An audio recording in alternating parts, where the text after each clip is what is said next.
We're about 9 lines down on the Tzadi Zayin Amud Aleph. Morning, Erwin. Okay. Good morning. We saw up to this point a discussion, okay, where Rabbi Yehuda ben Batera rebuked, chastised, I'll say, Akiva twice, okay, in terms of his statements, drushes that he had given that seemed to reveal information, according to Yehuda ben Batera, that the Torah was concealing, right? And one of which, the last one, was the fact that Aaron himself had become, gotten Sara'at at the same occasion as Miriam, okay? And he was chastised in regard to that, okay? And then there was another statement just before that, Tanya, Command Amar Af Aharon Tzara, according to the one who says that Aaron also had come down with Sarat. Why? Dichtiv, because it's written, Vayifen Aharon el Miriam, because he looked at Miriam, or turned to look at her, V'hinei mitzora'at, and here she is leprous. Tana shefana mitzarato. The Braita is teaching it's as if he became free or cured of his, healed from his leprosy, implying that therefore he may have had it as well. That's where we left off, okay? Again, not dealing per se with our main topic, and therefore we're going to continue in the Gemara to see a couple more drashas, and then we'll come back to our original focus, okay? All right, so Amar Reish Lakish, HaChoshed B'Ksharim Lokeh B'Gufo. According to Reish Lakish, if somebody has suspicions about an innocent person, the result should be that they should get malchus, right? Dichtiv, why? Vehem lo ya'aminu li vagomer, right? Pasuk saying, according to Moses, behold, they don't believe in me. Okay? V'galia kame Kadosh Baruch Hu, but it was known, revealed before the Kadosh Baruch Hu, right? The Mehimne Yisrael, okay, that the Jewish people did believe, okay? And not only that, but Amarlo, they said to him, Hein ma'aminin b'nei ma'aminin, that they are the believers, the son of believers. Va'ata ein sofcha laha'amin, okay? But then perhaps you aren't one that is prepared to believe. V'hein ma'aminim, and they are believers. Why? Because it's written in the pasuk, the amen ha'am, okay, that the people believed. B'nei ma'aminim, that they are the children of believers.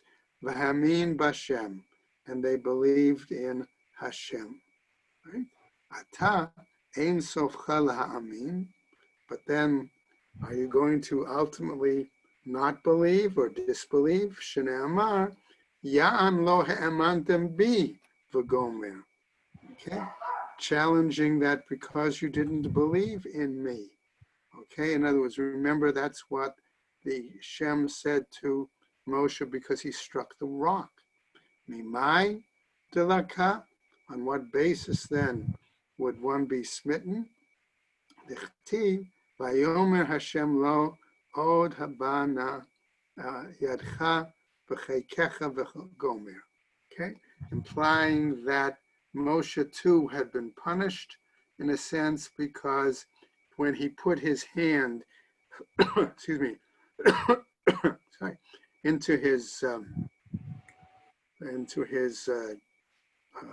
clothes, and it came out with leprosy. In a sense, that was the example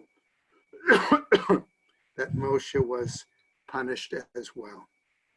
Okay, we're now going to continue with another a drasha. Okay? Amar Rava v'itema Rabbi Yossi b'Rabbi Chanina. Says Rava, others say Rabbi Yossi in the name of Rabbi Chanina. Okay, the following. Okay, midat tova memaheret lavo mimidat puranut.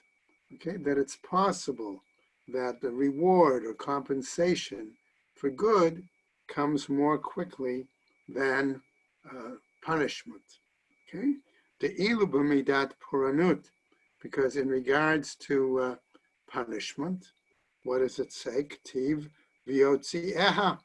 Okay, v'hinei yado mitzorat kasheleg. He took it out, and his hand was leprous like snow. Okay, again, referring to punishment. Ve'ilu b'midat tova ktiv, but whereas in regards to compensation, let's say, or benefit, it's written v'yotzia micheko, v'hinei shava kivsaro, right? That he took it out again, and it turned back to normal flesh. So the implication there would be micheko hu diyashva kivsaro, okay? From the fact that he put it in back against his own flesh, that's what returned it, and that was the benefit. Okay? Another pasuk with a drasha, vayivla mate Aharon at mitotam, that the Aaron's rod swallowed up theirs. What does that imply? Amar Rabbi Elazar, nes b'toch nes, a miracle within a miracle, or a kind of double miracle. Okay? In other words, that the snake was thrown down, became a snake, turned into a rod, swallowed the other snakes, turned back into a snake, okay? And then when he picked it up, then it turned back into a rod again. That's the implication. Okay, we come back now to our general topic, okay? And remember, we were dealing with the question of throwing an item, okay, from one domain through a different domain to a second domain, okay? What is the status of throwing? Is it like passing? Okay, does it depend on the height or how close to the ground it is, right?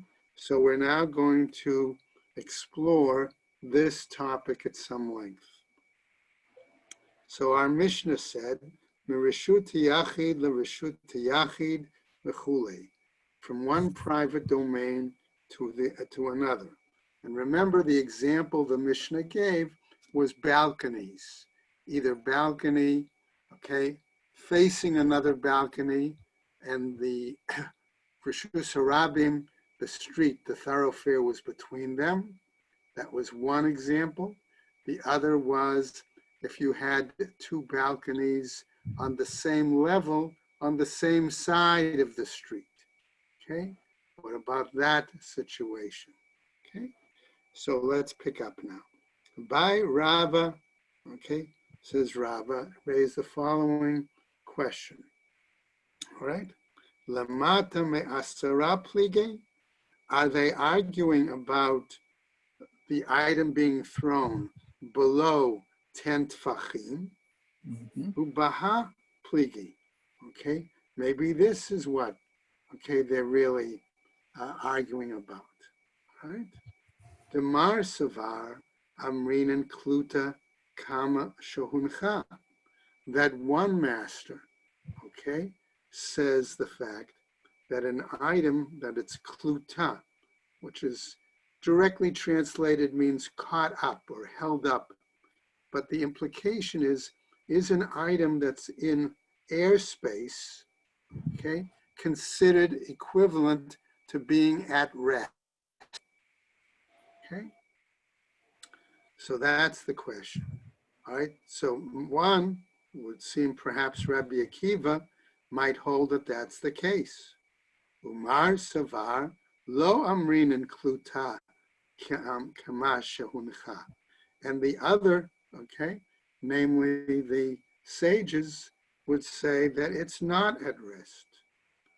Aval lamala me'asara divrei hakol patur. But if the item that was thrown was traveling at a height above 10 tfachim, everybody would agree that that's a status of patur, all right, that is exempt. Velo yalfinen zorek mimoshit. And we don't learn that throwing is let's say, a derivative or derived from passing an item. O Dilma, or perhaps, says the Gemara, Lamala ma'asara pligi. Maybe they are arguing about the item above 10 tfachim. Ubaha pligi. And this is what they're arguing about. Damar savar yalfinen zorek mimoshit. That one authority, okay, says we do learn the issues of, or prohibitions of throwing from passing. Umar savar lo yalfinen zorek mimoshit. And the other, the rabbis, in this case, don't learn throwing based on passing an item. Aval lamata, okay, mi asara, but below 10 tfachim, divrei hakol chayav. Everybody would agree that the person who does the action, throwing, is culpable. My tama, what's the reasoning? Kluta kemasha huncha damya. That we say that something that's caught up, that's in the airspace, is as if it is resting. Okay? And right now, Amar Rav Yosef. So Rav Yosef, however, comes forward and suggests as the following: Ha milta ibaya leila Rav Chista. This particular item, he says, was very bothersome, problematic. Rav Chista. Upashta nihele Rav Himnuna meha. And Rav Himnuna attempted to explain it to him directly based on the following. Okay. The Reshut HaYachid, the Reshut HaYachid, okay, if something travels from private domain to private domain, Va'over b'Reshut HaRabim, okay, Atzma, okay, and then it passes through the public domain itself, okay? In other words, the situation. Rabbi Akiva Mechayev. Rabbi Akiva says the person is culpable. V'chachamim potrim. And the sages say he's exempt. Midika Amar, the Reshut Harabim Atzma. Because we're saying that it is the public domain itself. Okay, what do we mean by itself? Okay, he says it in a sense. Okay, that what it's saying is that that it is having passed not through the domain but above it in a sense. Okay, why? Lamata me asara plige. So pshita, so therefore he says, obviously, lemata me asara plige. They must be arguing if it's below 10 tfachim. Ubamai, on what basis? Ilema b'ma'avir lemata me asara hu demechayev. If we're going to determine that when one passes it below 10 tfachim, that one is culpable. Lamala me asara lo mechayev, above 10 tfachim, wouldn't we also argue that they would be culpable? V'ha'amar Rabbi Elazar, and didn't Rabbi Elazar himself say the following: Hamotzi masui lamala me asara, one who is going to be carrying a burden above, right, 10 tfachim, chayav is culpable. Shekain Masa B'nei Kahat, because that was the example of the burden carried by the B'nei Kahat in carrying the beams of the Mishkan. Ela lav bezorek, but not in terms of throwing. Ulamata me'asara hu demechayev, and below 10, one is culpable. Lamala me'asara lo mechayev, but above 10 tfachim, one is not culpable. Shmamina, from this we would learn, bekluta, okay, that something caught up, passing through in the air, kema shehuncha plige, that therefore that's what they're arguing about, whether something that passes in the air is like being resting, considered at rest. Shmamina, indeed, that's what they must be arguing about. And the Gemara continues, Upliga the Rabbi Elazar, but this disagrees with the view of Rabbi Elazar. The Amar Rabbi Elazar, Mechayev Haya Rabbi Akiva, Afilu Lamala Me'asara. Because Rabbi Elazar said that Rabbi Akiva held that one could be guilty even if they throw the item above 10 tfachim.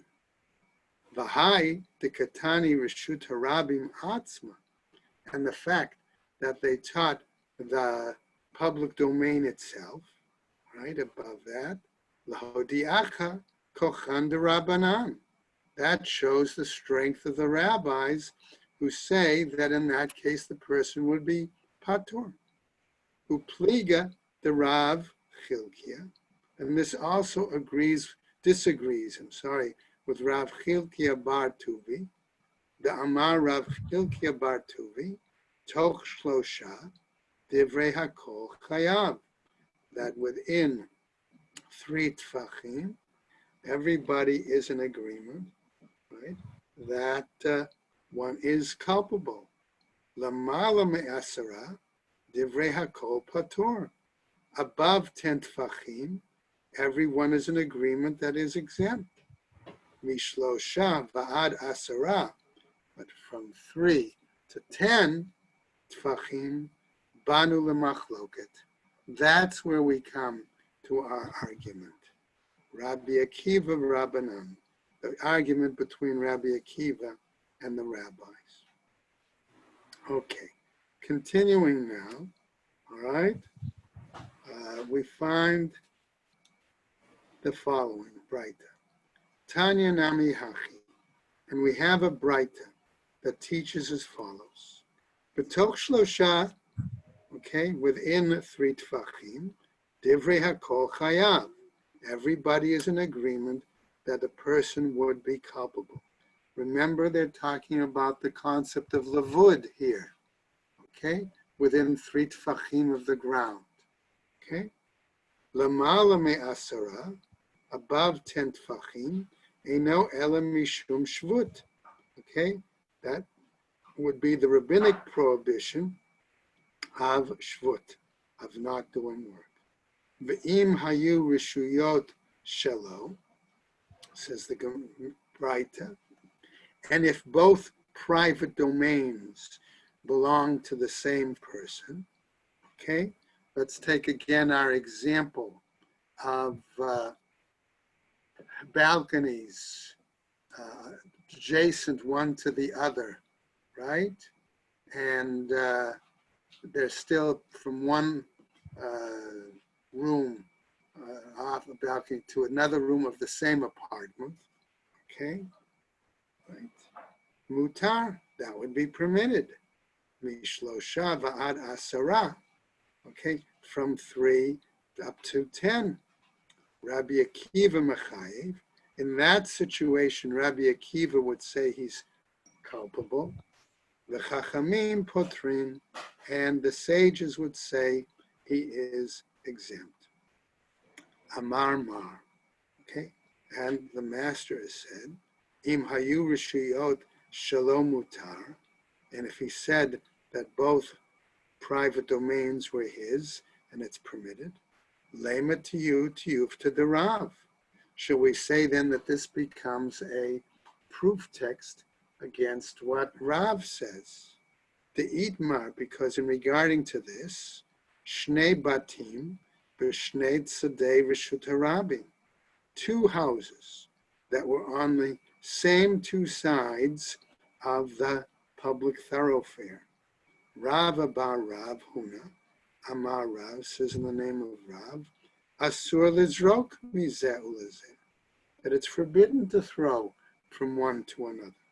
Ushmuel Amar, Mutar Lizrok Mizeh Ulezeh, and Shmuel says it's permitted to throw one to another. V'lav mi okimna lahahi, and didn't we establish this particular discussion, let's say, Kigon, the midle chad, umatate chad, that we said that a situation was such that one was higher and one was lower. The zimnin nafal va'ate la'atuye. Okay, that it's possible that something could, there are times that something comes down, and other times something goes up. Amarle Rav Chista, the Rav Himnuna. And Rav Chista said to Rav Himnuna, Va'amre la Rav Himnuna la Rav Chista. And others say it was Rav Himnuna that said it to Rav Chista. Minaha milta da'amur Rabbanan kol pachot mishlosh kilavodami. Okay, how do we know, on what basis? What is this thing where the rabbis say that lower than 3 tfachim falls under the category of levud, is comparable to levud? Amarle, and he said to him, Lafi she'i afshar la l'reshut harabim shetilaket b'malket u'barehitne. It's impossible.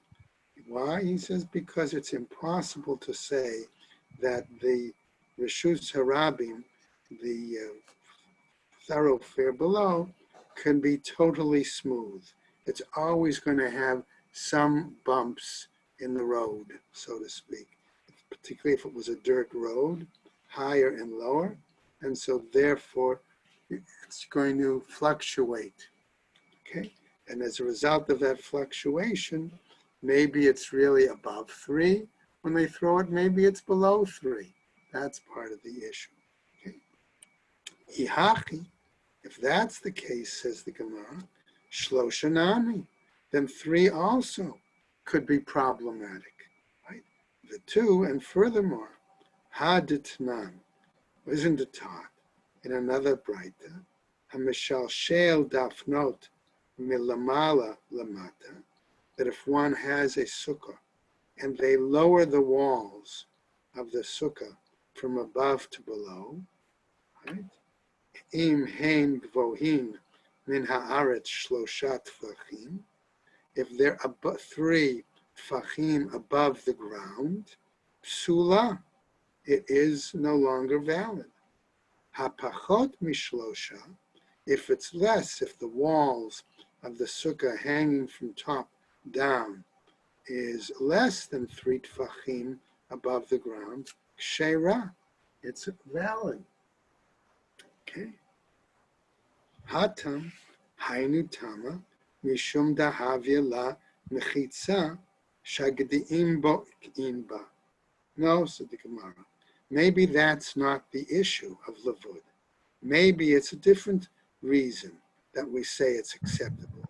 Because there we might give a reason that the following, that therefore at least that size of a wall, okay, is enough to prevent goats from passing through, coming into the area. Tenach lamata, okay, so let it be, okay, situated to below. Lamala, mai ikalamema. So what happens if you went the opposite direction, starting at the bottom of the sukkah walls, and then you went up to the top, and you still had a open space between the wall and the schach, Okay? Ela kol pachot mishlosha kilavud dami. No, the Gemara tells us anything less than 3 tfachim is considered like lavud. Hilchatan gemirala. And this is a law that we learn Torah Misinai. Okay? We're going to pick up now, right? And continue back to our example. Karen, can you close the door? Okay, hold on 1 second, guys.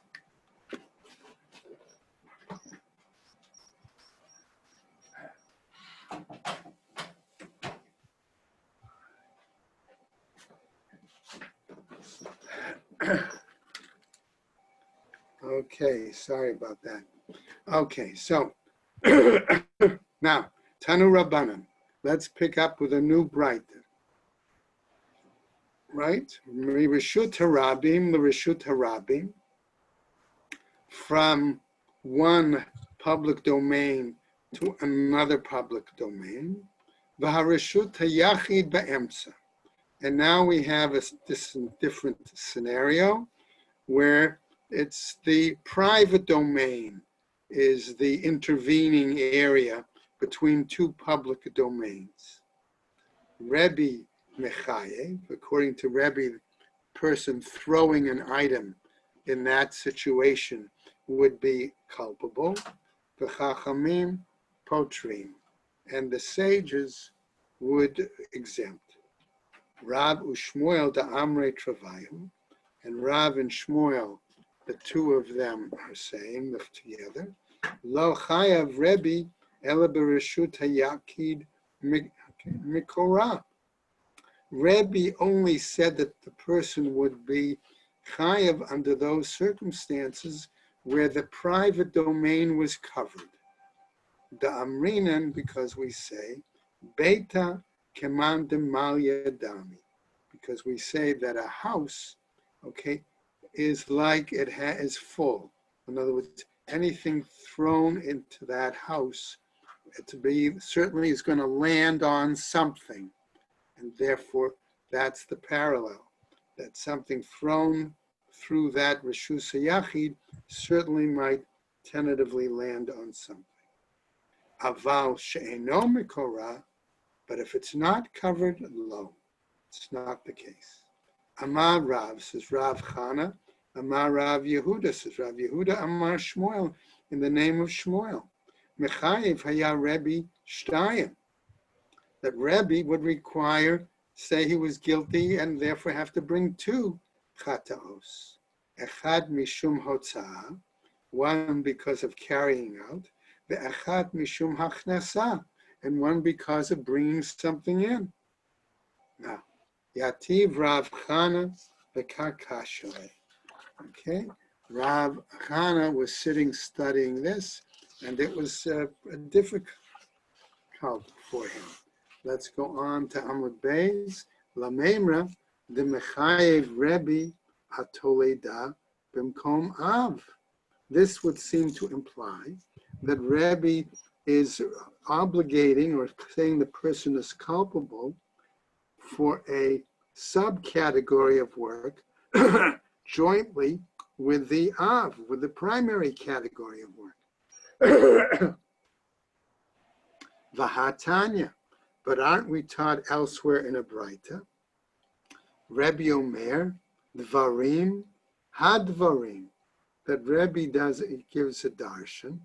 It's the following, okay? That it says words, the words. Ela Hadvarim. These are the words. Elu Lamatet Mulachot, Shneamru Lamoshe B'Sinai. These are the 39 primary categories of work that were told to Moses at Sinai. Amarle Rav Yosef, says Rav Yosef, Mar aha matnela v'kashile de Rabbi of Ad Rabbi. Okay, that according to Rav Yosef, when you learn this in reference to this, okay, that he taught this, seems to be problematic one statement of Rebbe versus another statement of Rebbe, right? Anan ad Rabbi Yehuda matninan. We learn this based on a ruling of Rabbi Yehuda, velo kashalan, and it's not problematic for us. The Tanya, why? Because we learn the following Braita. Mirishut hayachid, Rishut harabim, from private domain to public domain, va'avar arba amot, Rishut harabim, and it went 4 amos in the public domain. Rabbi Yehuda mechayev. Rabbi Yehuda says he's culpable. V'chachamim potrin. And the sages then say he is exempt. Amar Rav Yehuda, Amar Shmuel. And Rav Yehuda says in the name of Shmuel, Mechayev haya Rabbi Yehuda, shtayim. That in this case, Rabbi Yehuda would require, obligate 2. Chat mishum hotzah, 1 in regards to carrying out, ve'achat mishum ha'avara, and 1 in terms of passing. De'i salkata adcha, chadahu de'machayev, because were it such that you might think that he would only require a single chatas in this situation, miklal de Rabbanan patre legamre, since in this case we see that the rabbis exempt totally, ha'afikla mirishut yachid l'rishut harabim, but here, okay, he took something out from a private domain to a public domain. Nimai dilma leolam emelach Rabbi Yehuda. On what basis? Perhaps always Rabbi Yehuda could say the following: Chadahu demechaye, 1 chatas he would obligate him, v'Rabbanan patre legamre, and the rabbis would exempt him completely.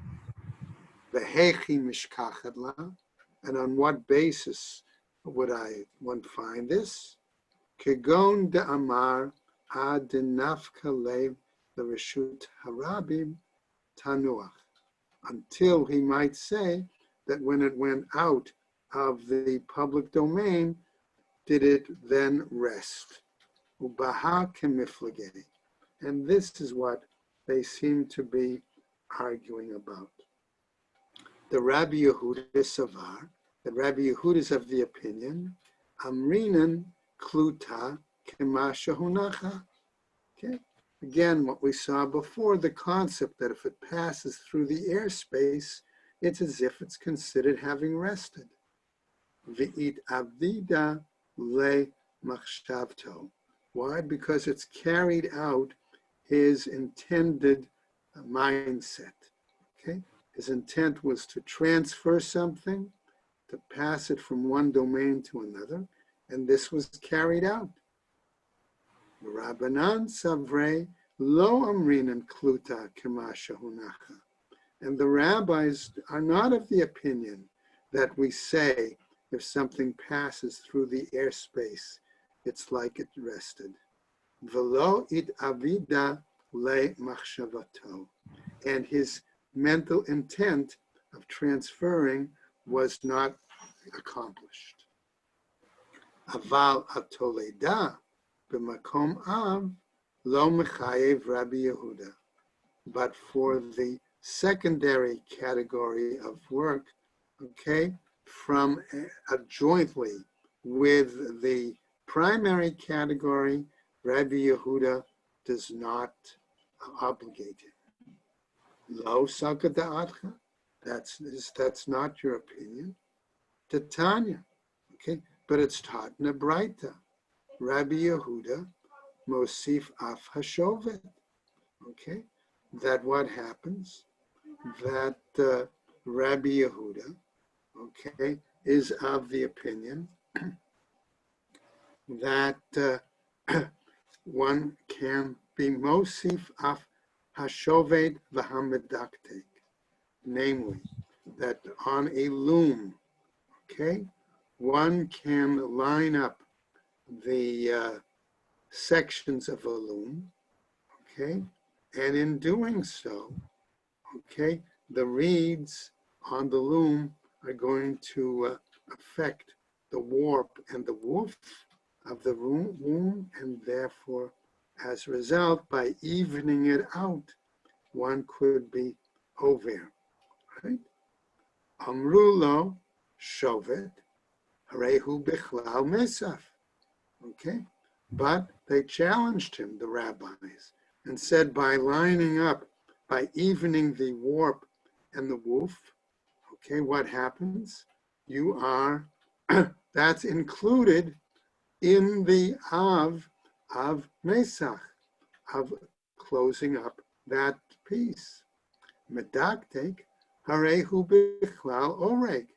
And by tightening it, straightening it, that is included in the of weaving. Ma'ilav, the avdinhu, the travaihu, bahade hadade, asks the Gemara. What happens then if one carries out an act where the two of them are accomplished simultaneously? In other words, you close up the warp and you even off the woof, right? Ushmamina, and we learn from this, Mechayev haya Rabbi Yehuda atoleda b'mkom av. This seems to imply that Rabbi Yehuda does obligate a situation where one carries out a secondary act jointly with the primary act of work. Mimai, based on what? Dilma le'olam be'avdala l'chuda. Perhaps, however, we might say maybe each act was done separately. V'ha l'chuda. This was done separately, and this was done separately. V'Rabbi Yehuda atoleda b'mkom av lo mechayev. And in that case, Rabbi Yehuda would not say the person is culpable for a secondary act of work jointly with the primary act of work. Ubaha kemiflige. And this is what they're really arguing about. The Rabbi Yehuda Savar, Hani Avot Ninu, that maybe Rabbi Yehuda holds that these are primary categories of work. Right?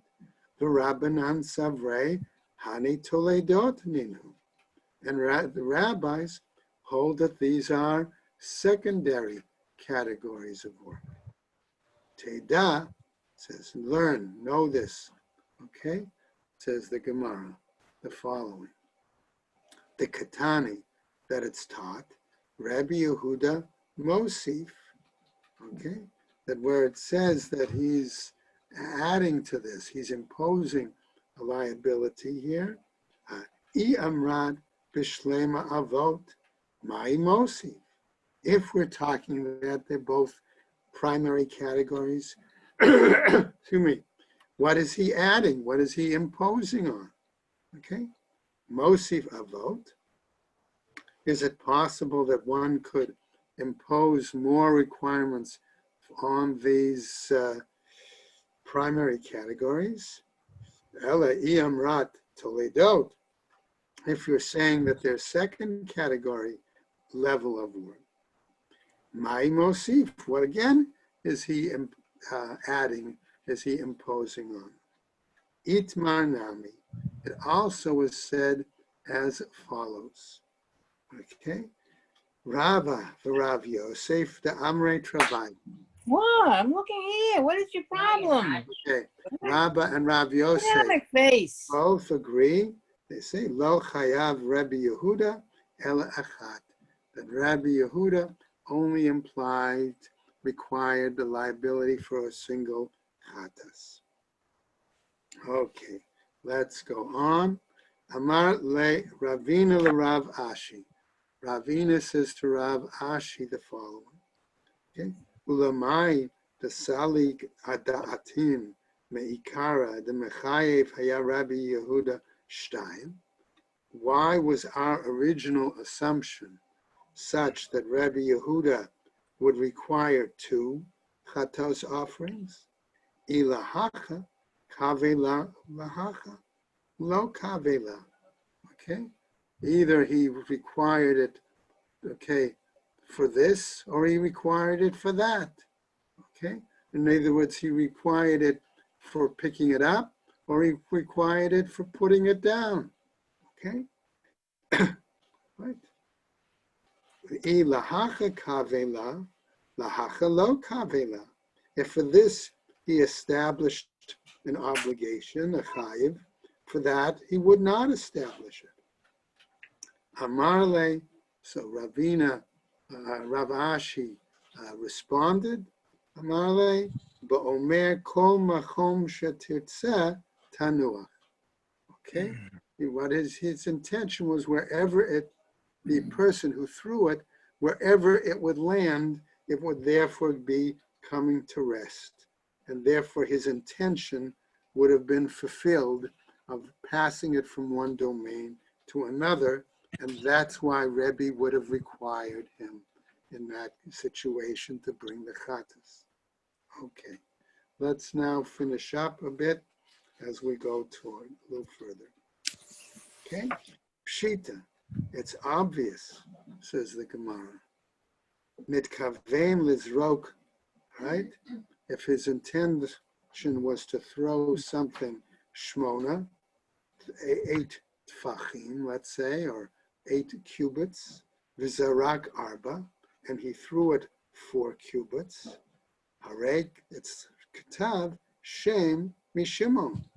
Okay, since he accomplished at least part of it, and it is a complete act, it's similar to the example of that our Mishnah gave of somebody who, while their intent was to write the name Shimon, wrote the word shame, which is a valid name, valid word. Okay. Nitkavein lizrok arba vizarak shmona mahu. If his intent was to throw it 4 cubits and he threw it 8, what's the situation? Mi amrinan ha'afikle. Do we say in this case, okay, that that he carried it out? Odilma hechedabaiha lo nach. Well, perhaps we say here, since it was required to rest at that point, okay, in other words, at the end of 8, and it didn't get there, velav hainu de amarle ravina larav ashi. But isn't this similar then to the example that Ravina gave to Rav Ashi?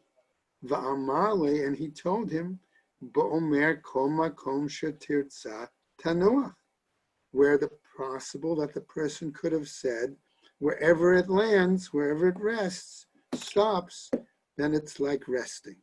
Okay? The ka'amart, and the fact that you say, Hare katav shem yishimon midami, do we really then say that it's parallel to the situation of writing the 2 letters from Shimon, word shem? Hatam kama de lo kativ shem lo machtav le Shimon. There we say, okay, that without writing shame, the name Shimon can't be written. Hacha, here, kama de lo zarik arba lo mizdarake le tamne. Is it possible to say, if he didn't throw it 4 cubits, it's not possible to throw it 8 cubits? Okay? So we don't have an answer there. Tanu Rabbana. However, a new Braita tells us the following. Hazorek mirashut harabi, one who throws something from the public domain, right? The reshut harabim, to another public domain, reshut hayachid ba'emtza, and a private domain is in the middle. Arba amot, it has gone 4 cubits. Chayav, the person is considered culpable.